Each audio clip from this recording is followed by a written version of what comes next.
All right, we have come to our main event of the week. And so last week we talked about Taylor Swift and her new album, which was called the Tortured Poets Department. Poets, yeah. And this week we are I talking about Billie Eilish and her brand new album, again, which is called Hit Me Hard and Soft. And I was called out last week for not doing my research. really. Yeah, you don't remember calling me out because you did better research on Taylor Swift than I did? Yes, yes, I did. So I'm I ready will. this time. Okay, you're gonna be more ready than I. So I we talked the previous week before last week when we initially talked about the Taylor Swift thing. So that had already been in my brain for a couple weeks. Um, Also, I cannot stop. I don't know if you actually took a look. The Black Dog by Taylor Swift. Favorite. I'm sorry. If Mm-hmm. you haven't listened to it, like I texted you and told you to, you should. Mm-hmm. But regardless, I'm very disappointed in myself. I'm so caught up in the Taylor Swift shit. I am in love with Billie Eilish, and I didn't even realize this happened. Yeah, me Like, too. what is wrong with me? I'm very disappointed in myself. Very, very. I just now, this week, have listened to it. And Are we talking about the new record or Billy in general? the new record. Okay, No, I've been listening to Billie since Billie's been a thing. I figured. See, that's Yeah. you're way ahead of me then, But because also, I was I'm just not introduced to listening. her like maybe 2 months ago, 3 months ago. Yeah, I know. So, okay. So, being a person that's been listening to her for a long time, okay, I'm a very stubborn individual. And me being like, you know, well, I'm my age, but I'm not like anyone my age. I don't have TikTok. I don't have this. So, Mm-hmm. I just don't like getting all sucked up into like everything that's trending and all that kind of stuff. Because I do easily get sucked up into it. So, I I kind of understand. stay out of it. Yeah, And I hear people talking about stuff, and I was like, oh my God, everyone needs to shut the hell up about Billie Eilish. And then I finally went and listened, and I was like, I get it now. yeah. But that was still when that was when Ocean Eyes came out. That was God, when was that? Pre-COVID. So it was a while ago. So there's a Um whole bunch of things to talk about here, man. Mhm. So first of all, I understand the dislike in Billie I Eilish. do. I get it. I understand. She's not everybody's cup of tea, for Mhm. sure, and I understand But that. she's a lot of people's company. She is a whole lot of people's cup of tea. And honestly, I'm going to keep it real. If you are a parent on this planet, Billie Eilish should be your cup of tea. And I'm going to tell you why. Because as a father, I have three biological children, I have three stepchildren. Some of my children are part of the LGBTQIA plus community, which is why I'm an ally and will always be an ally. Proud ally. That's why I got the proud right there. It's also why I have the "you are enough" right there. All of that's backwards. I'm sorry you guys can't see that. I'm hoping to fix that soon, by the way. But as a parent, especially as an LGBTQI parent, Billie Eilish is absolutely needed Absolutely. because she is letting people know that it's okay to be who you are. And as a parent, that's important to me, whether my kids are LGBT or not, because I want my children to know that it's okay to be whoever they want to be, whatever they want to be. And Absolutely. And however the way they want to do it. that's right. And it should be that way for everybody. There shouldn't Absolutely. this shouldn't be a thing anymore, in my opinion. It's just my opinion. I will be the first person to say that Billie Eilish has absolutely pushed the agenda a little bit further with this record than the last record. Now, Billie Than Eilish, any absolutely. than, than any, yeah. Billie Eilish has in the past been very vocally in heterosexual relationships rather. She has had Hmm. boyfriends. She has had girlfriends. And a lot of people don't like the fact that she is living her life in public. No one does. So, okay, I just Googled it. I started listening to her in 2016. Yeah, you got me beat. You got me beat by a lot. For me, Yeah. there's a whole lot of dislike out there, even for people that are okay with the LGBT stuff, those kind of messages, because she is a queer hero for sure. She is 100% a She's hero for them. she's a female hero. I'm Yes, sorry. I agree, I 100%. As is okay, Taylor Swift, by the way. absolutely. What drew me to Billie? Um, the way she dresses and Same. how much shit she gets for it. And And her it's age, really, she gets so much shit for her age. and I think it's so funny. We talked about sexualizing a child, right? Being at that age, getting famous, being an entertainer. It's just what happens, unfortunately. It Mm-hmm. does. Go look at any Disney star. Go look at Miley.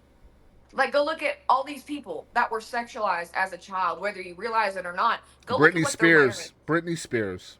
Go look at what they're wearing. Go look at the amount of makeup they have on. Like, go look at all these things. Billie has always been out in front, forward, saying, F that. Yep. F that. I And love she how has she always takes been here for expectations pure and just talent. throws them out the window. I love that very much about her. And she has always been here for pure talent. You cannot say, oh, she's a female, she's hot, she's got this, this is why she's famous. No. And Mm-hmm. then I remember this wasn't that long ago. Um, there was this like she posted, she was on in some ocean with her friends and stuff, and she had a picture. I mean, like she was like wearing a swimsuit.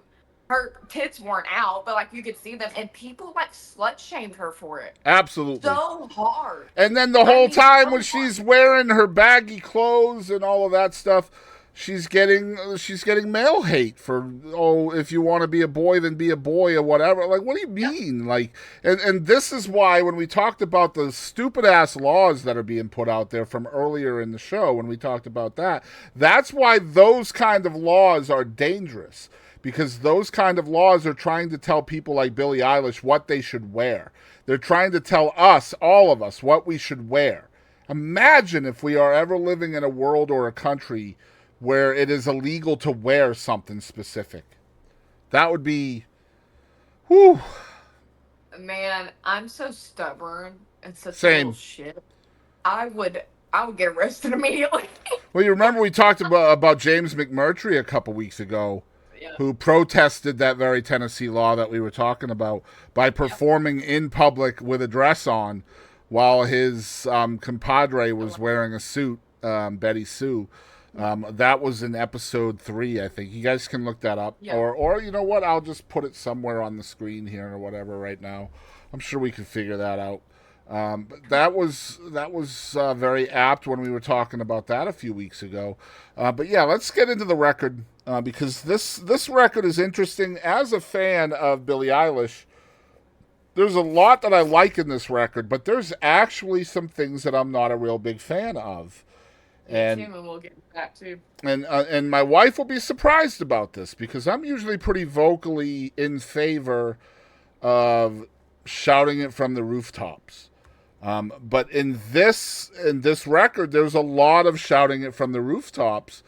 But sometimes what you shout you have to be careful with what you shout sometimes. I agree. I will say I didn't delve as deep as I did with Taylor Swift, but also Taylor Swift had 31 songs, and this is what 10. eight, This is 10. 10, okay, 10. Okay, so do you want to start or me? Let's go with you first. What's your favorite song on the record? We'll go with favorite songs first. So God, I don't know how to say it. The French one, "Love of My Life" thing. Mm-hmm. I also L'amour found de that ma vie. "L'amour de ma vie." I took a year of French. That no, no, do not hold that to me. Also, I find it funny because I've been in love with LOML, "Love of My Life" by Taylor Swift. So I thought that that was funny that these songs are not similar, but they touch on love of your life kind of thing. Um, but I love that song. I do. And Billie, what I've always loved about Billie, and I don't know So you don't know the, for lack of better words, folklore on Billie. So do you know about her brother Phineas? Mm-hmm. Yep. Okay, so you know that they have always been like co-writers. They write everything Yep. together. Yep.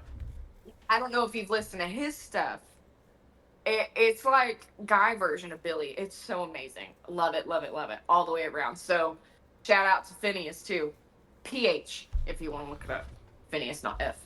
So I love that, and you can. They are both amazing writers, and when they come together, it's just like it's magic. Man, the And movie he, songs, bro. Like the songs they did for the movies. Oh my gosh. I mean, what was I made for Yes. Barbie? No Time to Die. That's a, Mm. that one too, and then there was a. What's that one? It was from a movie I didn't see. Um, when I was older. Mm-hmm. That song. It's from. I don't remember what movie it's from. I love that song. And Love that these song. these are And extremely young songwriters. what I really love that I think brings a whole different kind of magic to her music is that it's real. I mean, obviously there's other people involved, but it's really just her and her brother. Like he produces everything. Yep. Like they probably send it to master or whatever, get other people's opinions, whatever, but it's pure magic. They sit down in a room, in a little studio, in a little bedroom, whatever.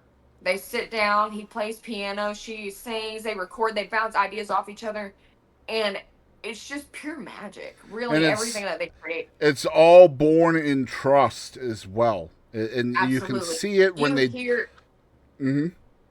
I don't remember what song, I think it was No Time to Die, when they played, maybe at the Grammys, and he played piano for her. I don't know. It was some award show, and it was when No Time to Die came out, and they Yep. performed it, and he played piano, and it was just incredible. And that's They kind of the other thing about Billie is how amazing she is live. Like they're so. I think what's so awesome about them is it's so organic Mm-hmm. and natural, and it just flows. I mean, there's no. We kind of talked about it on Taylor Swift. Like some of it just did kind of fell flat for me. Like some of it just didn't jive, or anything like that. Whether you like the songs or not, I have songs that I'm like on, you're always going to have that, but I feel like every song just flows, and it's just it I agree regardless. to an extent, except for a couple of them, and I will definitely get in on that. This in a album minute. is a different story to me. I agree, but I think now, this is just the beginning of the story, though. I think there's a veiled sneak peek on what's to come, and I think that's why there's only 10 songs on this record, and I'll get into that at the end. But let's talk about your favorite song, L'amour de ma vie. And so okay, for all you audience out there, we go off our Google Doc, right? We obviously you did so much damn research. I love this. I'm gonna take it in your words. So this is me speaking, but these are Boston's words. Boston Chris, Mr. Chris. I gotta start calling you Chris. I'm so used to calling you Boston, but this is the Chris and Kadie Show.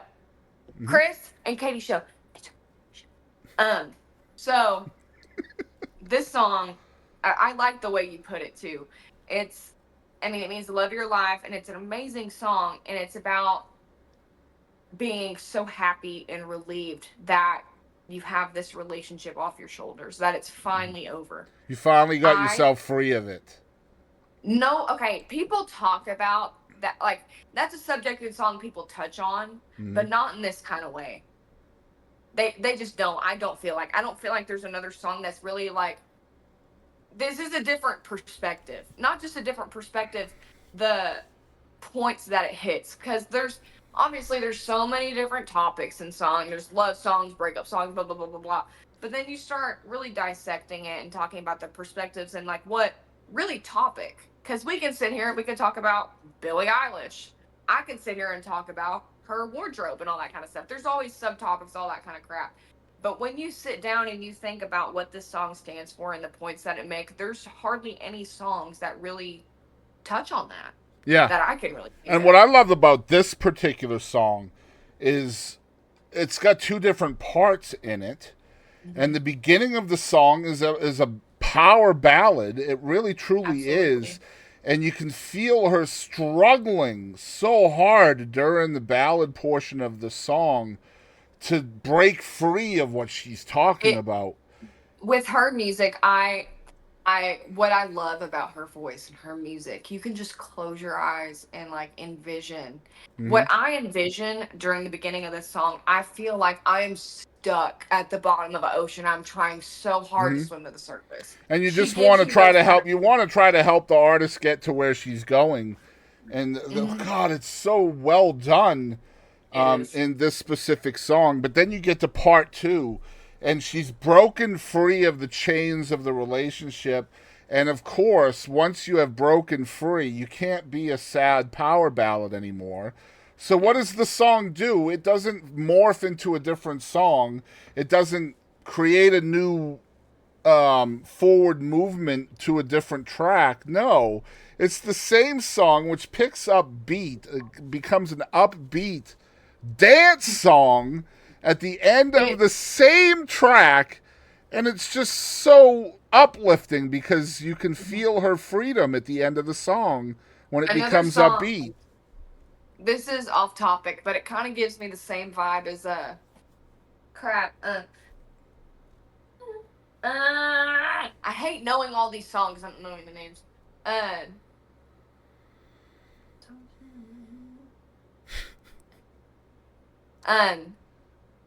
um, you call me again, drunken. I can sing you the whole song. I just can't think of the name. It's happier than you or something like that. Happier than ever. Yeah, there it Yes, is. that kind of gives me those vibes. I mean, it doesn't change drastically like that, but it's like a whole different song, and you're like, holy crap! But she's It's done that type that of vibe. multiple times within this record, where you've Yeah, only got 10 tracks on the record, but it feels like more because the it does. songs are they're regimented in such a way that you're just on a voyage. Really, I Yeah. mean, and it's like I said earlier, the only thing I don't like about this record is the voyage that the writer of the album is trying to take me on feels very disjointed to me. It It feels like feels like there's songs missing to it me. feels like it's less for me. It feels like it's less organic and more thought out. And I don't like. I mean, for her, I don't like that. Mm-hmm. For her style of music and what she's always done. Now, I love changing your sound and all that kind of stuff, but this feels like what I tried to say about Taylor Swift last week. Not a flop. It just feels try hard and coming up a little lackey. You Well, know what for I mean? me, That's just it feels to only me a few spots in certain like songs, with but go ahead. Taylor Swift and Billie Eilish now, it feels to me like these songwriters, and boy, you know what? I'm a huge songwriter fan. You know that. But Yeah. this is going to be hard for me to say because I've spoken to a lot of songwriters and I've been very blessed to do so. Um, Hmm. for me, with Taylor Swift and Billie Eilish, who I am immense fans of both as songwriters, they're both remarkably talented, uber talented, otherworldly. However, with these two records, as much of a fan as I am, I feel like they're spending too much time writing about outside noise. Yep. And I feel like by doing so, perhaps the message they should be trying to send to us, which is here in this record, Gets a little bit lost. gets lost because of the other bullshit that's being talked about in other tracks. And it starts out with the very first two songs, and this is why I feel a little disjointed. The first song is called Skinny, and this is a body shaming song in reverse.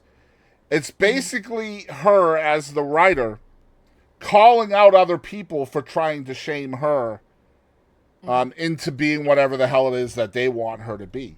And Right. she has every single right to write about that. She does.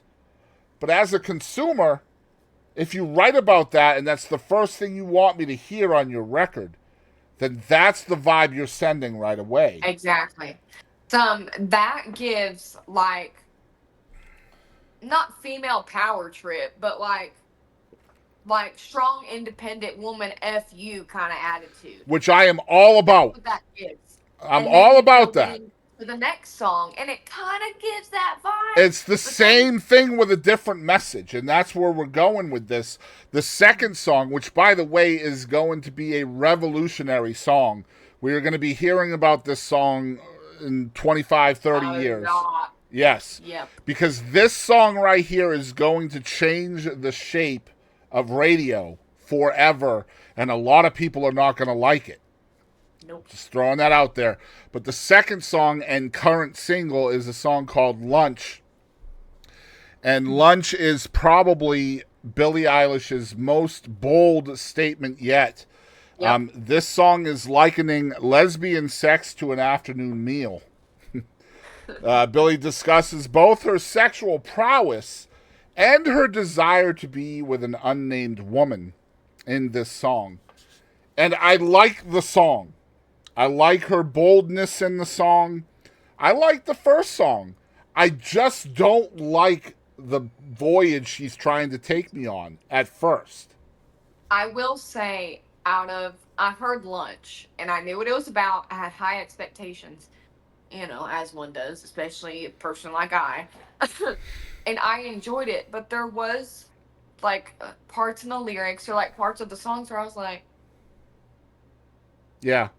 like that could have been done a bit. Like you could have figured out something else to say right there that rhymed, or it like it hit the point. But for Billie, with in all the past records and all the past singles, everything that she's ever done, it's always been so natural and so deep and so thought about and everything like that. And there's still like Billie, she's always, like she has these like more upbeat songs and all that kind of stuff that's more lighthearted.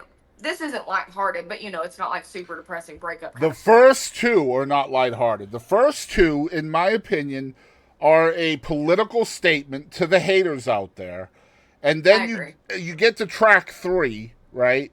And now it's like she's saying, okay, now that I've got that off my chest, let's talk about the shit that matters. That's what it feels like to me from track 3 to track 9. By the way, I think the 10th track on this record is by far the worst song on the album. That one's called Blue.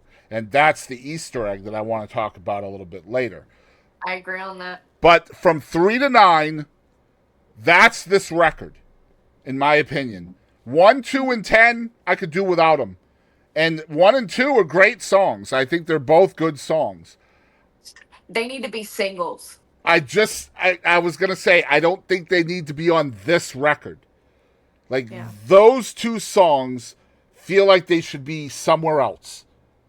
Why I say singles is, like you said, they're huge statement pieces, and they're very controversial and a little bit political. So, as a single, if you released Lunch as a single and didn't release shit else, that would do so good. Mm-hmm. You know what I mean? And like, Lunch has like 40-something million views on YouTube. I didn't check Spotify. Yeah, but that's what I'm saying. Like, they could have done, I feel like, better on their own or on a different album than this one. Mm-hmm. Or they would have made more sense. So the third song, I'm just going to go through the tracks and kind of talk about my notes, and you can add whatever you'd like to add along the way if you'd like. The third song, I think it's pronounced Chihiro. And this is based off of an Oscar-winning film called Spirited Away. It's based off a character from that film. And what I love about this song is the ambiguous nature of the lyrics. I love listening to a song that has multiple meanings from the songwriter. And you can take it however way you want. Exactly. I love that. And there's a lot of that in this record. And it starts with Chihiro, if that's how you say it. And that's why I don't know how to say it. That's why I feel like the record started at number 3, because that's where the songwriting started, in my opinion. That's where I feel like Billie comes out. Mm-hmm. You know what I mean? That's when it starts feeling like this is her album. Mm-hmm. And track 4, go ahead. I was just gonna say it sounds really radio, and I don't feel like she's ever cared about that. No, you know she what I'm hasn't. saying? So I think that's where the jarring part is for me. Mm-hmm. Well, track 4 is actually my favorite song on the record. It's called Birds of a Feather. And what I love about this record, or this song in particular, is it talks about a lasting love, a love that lasts forever. until death. And that's what she's talking about in the record.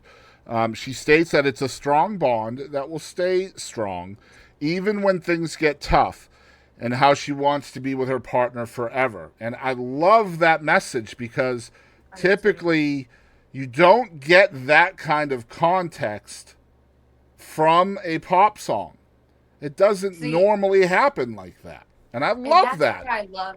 That's what I was kind of touching on earlier. That's why I love Billie so much. She takes these regular topics and then these subtopics, and then she makes them so much more. Mm-hmm. You know what I mean? It feels like everything she does, even though, I mean, this album is a little bit of a different story, and we'll get to that later, but up until now, it feels like everything that she has done has been so... There's so many songwriters and everything, but it just feels so original. It does. Really, it's always been about her perspective. But and honestly, at times, as a composer, her and Phineas together in this record, it feels to me like they're showing off, and I frickin' love that. I love when a composer has the confidence to know they're a badass. And they can get away with things that normal folks are not going to get away with. A la Lennon McCartney from the 60s and 70s, right? Mm-hmm. Now we have a new songwriting duo that's changing the world with loops and sounds and inflections with voice, and you got me itching to go listen now. Anyway, continue. Yeah, I do that to people at times. Wildflower, which is the 5th track, and an absolutely gorgeous song. I like this song a lot because it's from the perspective of somebody you don't normally hear from in a song. And that is, we have a love triangle in this song, and it is a bisexual love triangle. It is told from the perspective of a girl, Billie Eilish in this case, who is consoling another girl who has been dumped by a guy that the perspective of the song ends up with in the song. Mm-hmm. So in other words, the girl gets cheated on by the girl that is consoling her. Man, and again, this is why I love Billie Eilish so much. And we keep saying Billie Eilish, Billie Eilish, Billie Eilish, but at the end of the day, it's her and Phineas. Yes, absolutely. These are her ideas, but I mean, him and her, they are a partnership. She has the voice and she is the face, but I believe he is just as much involved as she is. I think she would say probably even more so. I would say so too. This song here, Wildflower, really, really shows off her storytelling ability. Absolutely. So masterful. And you're in a perspective in a song. I've listened to songs a long time. I can't tell you I've ever been in the shoes of a person in this perspective. And she makes it work. And have you ever listened to Phineas's music? I haven't, but I will be. I will be. You should. I encourage anyone that likes Billie or that's listening to this podcast and has listened to the album to go listen to, you can listen to Break My Heart Again or that album that song's on. That whole album is just amazing. And it's only him playing piano. Obviously, he's a producer too, so he produces some stuff on top of it. But it's very raw. And if you go listen to that, you can... I started listening to his stuff, and then going back and listening to her stuff, it's just like, this is Phineas. With her touches on top, and like her... I have a feeling that it's like, he does like 2/3, and she does like... Probably. But if you go listen to his stuff, it's so insane. It's just like, oh... Okay, I get how this works now. So just real quick, is there anybody out there, my son's going to hate that I say this, because he's not a fan of Billie Eilish, okay? Okay. There are people out there not a fan, believe me. No, I know. My son is one. My husband is one. He does not believe in her vocal ability. And I, on the other hand, I will fight this until I die. I feel like Billie Eilish is one of the few vocalists out there that is actually using her voice as an instrument. I agree. But at the end of the day, I can understand why he would say so. Mm-hmm. Jackson says the same thing. She has her range, she has her sound.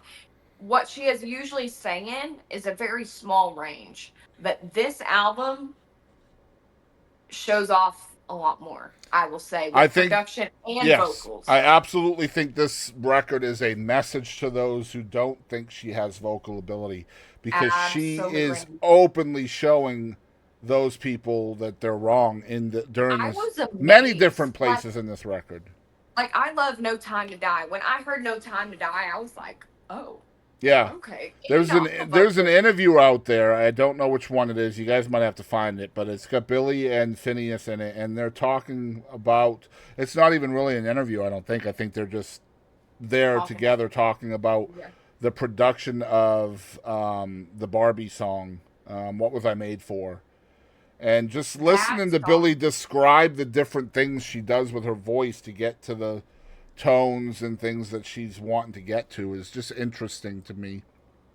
And okay, this is complete. Okay, it goes hand in hand, but on complete flip side of the coin, if you want to take Billie Eilish, everyone's like, well, she's not that great of a vocalist, but she does a lot of stylistic things. You take Jonathan Davis, everyone thinks he's a shit vocalist, but he does so many things. You know who Jonathan Davis is. Mm-hmm. Yep. Okay.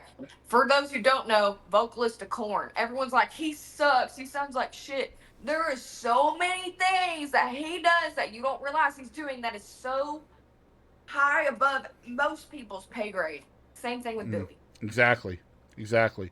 The things you don't hear at a Realize. concert because she's not able to do all of them at once at the concert, Yep. right? The But greatest. see it Go ahead. too. Yeah. No, But you it's also, true. It's true. yeah. Yeah. The greatest is the sixth song on the record. This is a really cool song too, because personally speaking, I have lived this song. I know a lot Me of too. other people who have lived this song as well. This song again, it's called "The Greatest." It's tongue in cheek. When she is calling herself the greatest in this song, "Am I the greatest?" she says repeatedly in the song. It is tongue in cheek. It is sarcastic self reflection. She's not calling herself the greatest. She's saying she must be the greatest because of what she is dealing with, and I'll get into that after Katie talks. This song is so magic to me. I think we talked about Taylor last week and I keep bringing her up, but I think a thing that they have in common is being able to sound so human and to be able to relate to you on such a level to where I don't feel like many artists can do, myself included. And I'm a small artist. I don't feel like when you listen to these songs, you feel like they just sat there and listened to your life and wrote the song for you. Mm-hmm. That really is how these songs feel. And I feel like the greatest, I listened to this song and I cried. A little titty baby. Man, I'll Like tell you, it, the and song is another essentially. perspective that people don't think about. Yep. Another perspective. The song is from the perspectives of somebody who's in a relationship, and the person is giving everything they can possibly give in this relationship, always sacrificing, always doing what their significant other wants from them, always, whatever it is, just to always, you know, taking their side and not her own. And Mhm. just the extreme lack of reciprocation in a relationship. She's basically a slave to whoever it is she's with, Yes. and that kind of self-sacrifice, that kind of always giving and never getting, is a major deterring factor in many relationships. That Um, right there, people don't realize this song is different, but just a little PSA kind of on the same topic. When you start getting into this territory, people don't realize it, but that's pretty damn close to abuse. yep, That's neglect. it That is. that feeling right there, people listen to it like, yeah, I can relate. You take yourself back into that time where you can relate. If you had that song during that time, man, how things would have changed. You know what I'm saying? Like this kind of song to me, not necessarily revolutionary, but it really makes you stop and think about like your whole life. Really, not just necessarily for me, and not necessarily a relationship perspective, but like everything. Like you're always trying so hard for everybody else and you neglect yourself. Not to I feel like, mention, can we? I'm going to say this repeatedly, but can we again just remind ourselves that this is a pop record? yep. And how old is she? Right. What, 20, 21, 22, something like that? My age. That's freaking dumb.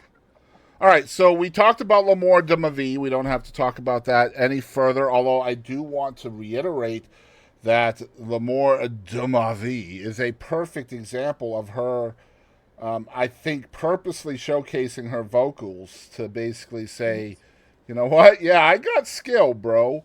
I think I that's. know that Mhm. that's another reason why this is my favorite Yep. off the album. All right, so the eighth track is, again, very much like the first two tracks, in which it's a song that doesn't seem to really belong. It's a very cool song. I think the track is dope. I think the message of the song is creepy as fuck. I love it. I I love love the it. song too, much like the first two. I love the first two songs, but I'm just trying to figure out the placement here. I know. I this song. Okay. I I so much agree on that. So I sat down while I was at work today. I deliver pizza as one of my jobs. So as I'm just driving around today, I just started at the top, listened all the way through. Normally, I'm that kind of person. I'll skip around. I'll go on Spotify or whatever Yep. y'all listen to music on, and just like look at all the titles of the songs or all the names of the songs, and I'm like, oh, that one sounds interesting. And only listen to that one or like listen to them sporadically. But normal consumers and how it's always been over the years, of music, you get your little vinyl or you get your cassette tape, your CD, your everything that's always been music. You start at the beginning, Mm-hmm. you know. I don't do that because I'm ADD, ADHD, whatever. But when you really sit down and listen to it top to bottom, a lot of these songs, like the first two and this one, do seem misplaced. Mm-hmm. They do. They seem really, they don't flow good together, Mm-hmm. especially after L'amour de ma vie. Like it, it's so different, Mm-hmm. and kind of jarring, mildly jarring, which is cool. Like if I was to, as a person that plays like live shows, you know what I mean. You want to have like, oh, you play a fast song here, and then the next song you're gonna play ballad. Yep. You want to have the Balance. exactly, but in this album, it's Not it's there. more It's not jarring. there. It's just not there. Yeah. So for me, like, I'm old school, and I know you are to some extent too. Like, as an old school music consumer, we are all, I mean, we've been conditioned that a record is a story, and you So you go start at the from. beginning and listen all the way to the end. That's right, and that's the way records were back when vinyl Mhm. was a big thing. It's a big thing again, which I love. I But love it too. I'm a that's why collector. vinyl was so big, is because you would just put the needle down, and wherever the And groove took you is where the groove took you. when we're done, I'm breaking out my vinyls. But I don't understand this record, because it's like she just thumbed her nose at forward movement in on the record, and This is not. it just I feels have like a to. collection of different songs rather than an album. So this gives me in a lot more extent. But we talked about Taylor Swift last week. I keep bringing this up, but they're two very similar artists and they're two huge artists, at the time, and they released two albums very close to each other. And I mildly said this with Taylor, but it feels like a dump. But with Taylor, it's 31 songs.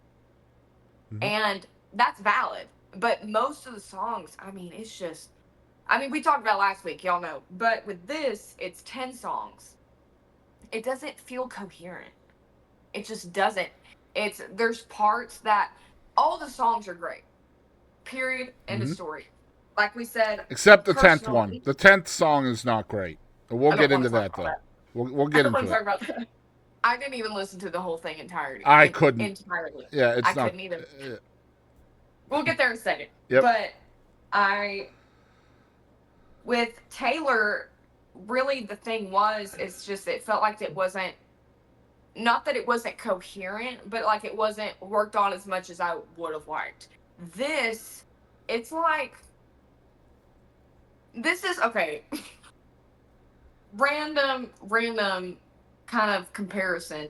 This is like if, say, I had one person start my tattoo, like someone did the line work, and then I went somewhere else and someone did the shading, and then I went somewhere else and someone Yep. did the color. Like that's what it feels like. It's just a like five different It's things funny. all at once, and it doesn't go together. It doesn't. It's funny The you finished talk about product doesn't Taylor. work. It's funny you talk about Taylor because, like, I felt like her record, which we talked about last week, was too much. Too I much. agree. Way too much. I love all the songs, but it's too much. Now, obviously, we're talking Taylor Swift here. She doesn't Yeah. give a shit if I think it's too much. She can do anything. Right. I mean, and it But doesn't then matter. you come to this week, and we're talking about Billie Eilish, and this feels like not enough. This feels incomplete. It feels like there's more to come. This feels lackey. Hmm? Really, I was saying that last week, but I meant it in a different way. Now that I'm looking at the word, thinking about the word, this really is lackey, and I hate to say it because I become fans. I don't listen to pop. I don't. Mhm. Again, with my stubbornness and trendy crap, I don't like listening to pop. I just don't. I pick out my few little songs that I like, Which is or, funny whatever. because here we are on a podcast, a metal girl and a country guy, and we're talking about pop albums. Yep. Gotta love the world we live in. But let's try to stay on track. Let's get to the 9th song. This is a really dope message. It's not a dope message. It's a dope play on words because Again, we talk about perspective. yes, perspective and ambiguousness because ambiguous means multiple meanings, usually two, right? Like you get a word and it has two different meanings. Mm-hmm.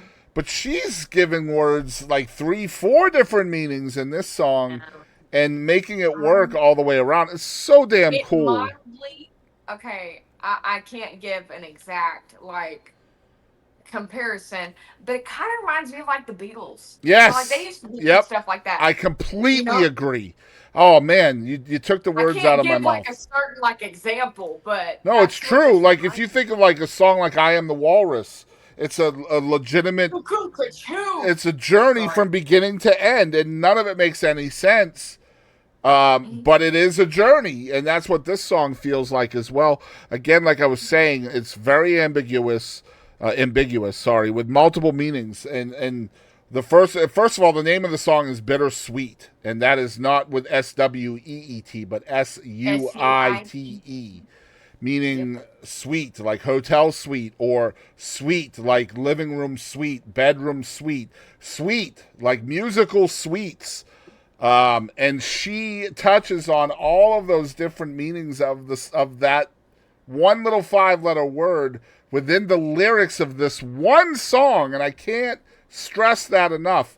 If you go and listen to this song by itself without touching the rest of the record, this one song is journey enough for you to love this entire record. I really love this because, like we talked about the Beatles, can you think of anyone lately that writes like that? No, you can't. Nope. The fact that I'm like, this reminds me of the Beatles, like, are you kidding? That's like, big praise. Huge statement. Yep. Yeah, huge statement. Y'all really go listen to this one. So I'm going to try to, like Katie said with the docs, I kind of wrote out just kind of putting my words on how I was feeling the first time I listened to each song. I'm glad you enjoyed that, by the way, Katie. But this song specifically finds Billie feeling as if she's distant from her own desires and her own emotions while idealizing a relationship in her dreams. I love it. I can't. Okay, this is one thing that I think Billie. We've said perspective all night or this whole time, and that really is it. It really and I is. think I think confliction is the word of the day for this song. I think a Absolutely. lot of times as a songwriter, I think you'll agree with this, Katie, because I've seen this in your work, by the way. I think a lot of times with a song, you try to find an emotion that you're trying to portray, and then you write your melodies and your lyrics to try to get that emotion across within your song. Is that not what you're Mhm. trying to do? Absolutely. And a But lot of times, how often is that emotion confliction? first of all, depends on how you're saying that. I get conflicted I will because explain for sure. I'm excited to.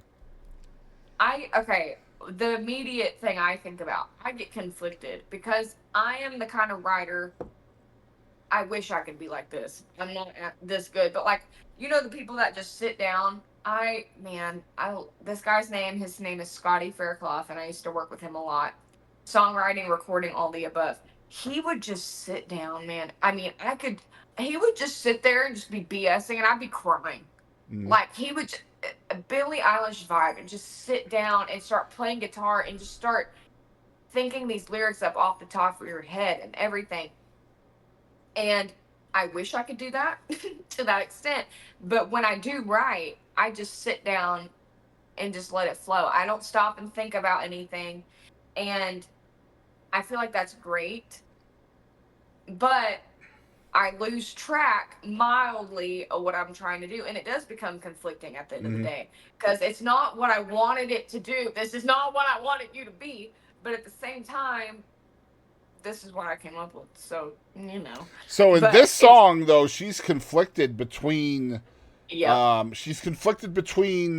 her go to, which is to protect herself, which is what Yep. we all want to do typically. Like when we meet somebody new or whatever, if you happen to be dating or whatever, You want to put those walls up. right? You're wanting to protect yourself, and that is her go to Mhm. place in this song. But at the same Yep. time, she's questioning her own desire for a healthy relationship. So on Yep. the left hand, she's wanting to protect herself, but on the right hand, she wants nothing more than a healthy relationship. That's what she Mhm. wants. At the end of the day, in the song, that's what she's striving for. And then you And it's have to listen to the song to find out which one of those wins. I and this is okay to play on the Beatles thing. It's okay. I say completely different, but it's not. I sing while my guitar gently weeps. You sit down, listen to the freaking chorus, bridge, whatever you want to call it, because song structure and everything did not apply to the Beatles. It just No, didn't. they didn't give a shit about It song just didn't. structure. But like the play on words with the Beatles, it was nuts. Like you can sit down, think about it 20 different ways, and they all make sense. Mm-hmm. And with Billie, I think she got that so well on this, but it's not joke. I just saw that. What is that? Did you do that? I did not do that. What in the world was that? I wonder if You're that on my came phone. through. I'm I didn't farther. touch it. No Please thumbs go up for away. Katie. I would never give her a thumbs up. So my last words on the Billie Eilish record, as I have it here, is the question that we've already asked: is 10 songs enough? We didn't talk about Blue, Dang it! Do we unfortunately. have to? So We touched here's on it. the story behind Blue. The song Blue is essentially two different songs that she had worked up that were And didn't incomplete finish. and didn't Yep. finish them, and she just smashed them together into this song. And sadly for Billie Eilish, it does not work. It just And doesn't. I'm sure a lot of people, especially like the younger girls and everything, everybody listening to it, I'm sure they think it's freaking awesome. Yeah. I think it's the bee's knees. But this is mildly how I felt about some of the Taylor Swift songs. See, I Like it feel felt like like this was. I honestly feel like this was done on purpose, though, I do too. because the Easter egg that we talked about earlier. This a lot of people think that this record is the Blue record, and that she is intimating that there will be a second record right behind this one that will be the red record. Well, if she does, are we going to talk about Taylor again? Like, she. I don't know, because Hopefully it's the blue record and not red, because yeah, that's a little. they. I hope that this this blue song, I hope it ends up being an Easter egg, because I do too. I hope there's more coming. It's so not good. This is what I hope. I hope that all of these songs, this is my hope, that she's going to release like 31 songs or some shit, like Taylor. And this whole album is going to be more coherent. It's going to have a better flow to it with maybe the same songs. You know what I mean? I almost wish that. I don't think so, though. I don't think that's what's going to happen. I know. I just wish. But my last word on the song or on the CD is 10 songs enough or just right? I think we touched on that. I think we're both feeling like we want more. We want to understand better. It feels lackey in a lot of spots, but also at the same time, it feels like much. Now, for me, the 10 songs in this record, I mean, normally when you listen to a CD and it's only 10 songs, it's like... Usually not. It's like usually like 10 is usually enough, you know. Yeah. Or sometimes a lot of times, sometimes 10 will feel like too many, right? I feel like this record was a lot to take in for sure. But I think that was because several of these songs had multiple parts. They were compositions rather than just regular normal songs. And as a fan of Billie's music, I feel like some of these songs, mainly 3 to 9, scratch that itch. They do. But it's unfortunate with her because, like I said, I've been listening since 2016. Unfortunately, everything of hers has always scratched my itch or itched my itch, you know? And to hear this, it is mildly disappointing.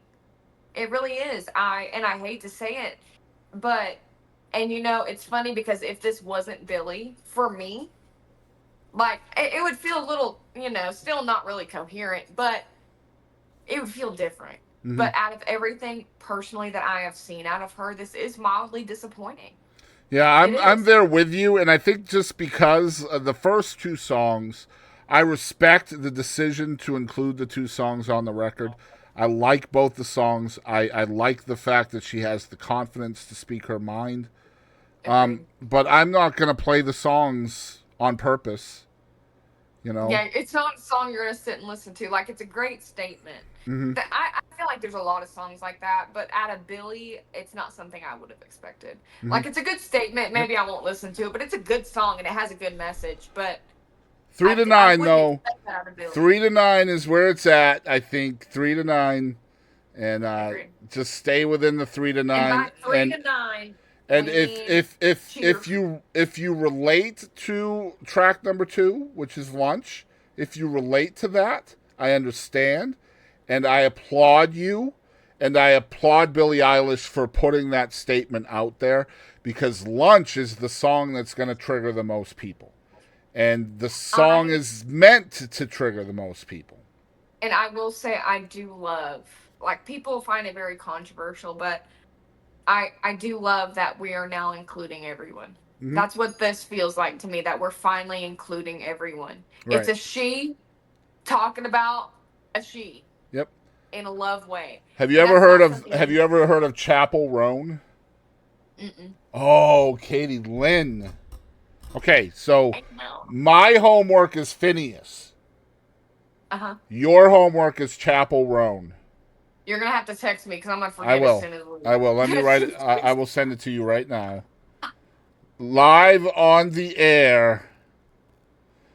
I found her, and I found a lot of other artists on the Tiny Desk concert series on NPR. Yep. I've been finding a lot of my new people I'm enjoying from there. Another one I really like is Laufey, Laufey. She is Icelandish and Chinese. I hope you know when I was sitting here with a blank face, I'm spelling it out in my brain and looking at it, and Mm-hmm. it does not It doesn't match. I know. compute. I It know. doesn't compute.